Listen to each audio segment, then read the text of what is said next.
Bonjour à tous.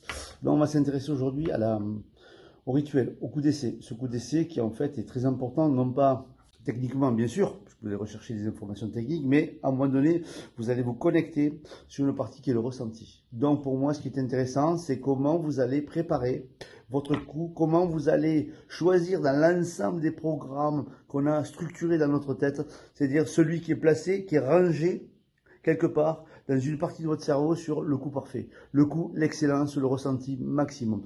Donc je viens de vous l'expliquer dans la vidéo précédente, le ressenti est quelque chose de fondamental. Parce que l'hypnose, le monde de l'inconscient, travaille sur du ressenti. Il ne travaille pas sur des mots, il ne comprend pas les phrases. Les phrases sont structurées pour communiquer avec la technique, mais la technique n'est que l'apprentissage. Et dès que l'apprentissage est maîtrisé, donc vous êtes inconsciemment compétent, vous savez pas que vous savez, après il va falloir rechercher ces programmes qui sont structurés. Il y a une partie du conscient qui cherche à travailler, je fais attention à ma main, et après il va falloir travailler sur des programmations, ce qu'on appelle la PNL, la programmation neurolinguistique, mais surtout sur la partie ressenti. Donc le coup d'essai, c'est qu'est-ce que je recherche? Qu'est-ce qui est important pour moi? Et chaque individu étant différent, donc on ne va pas rechercher la même chose. Les coups d'essai sont totalement différents, donc il y en a un par personne. Chaque individu est pareil. Un swing n'appartient à aucune personne. Alors on peut comparer deux swings techniques, mais émotionnels, on ne le sait pas. Il n'y a que lui qui le sait, il n'y a que la personne qui le sait. Donc ça, surtout, ne faites pas des transferts, on n'est pas des clones. Ça n'existe pas. Même si dans la société dans laquelle on veut nous cloner, ça ne marche pas. Même dans le swing. Et en plus, vous savez comme moi qu'un swing, c'est à nous, ça nous appartient. Donc, il va falloir aller le fabriquer et le structurer. Donc, en ressenti, qu'est-ce que je recherche dans mon mouvement?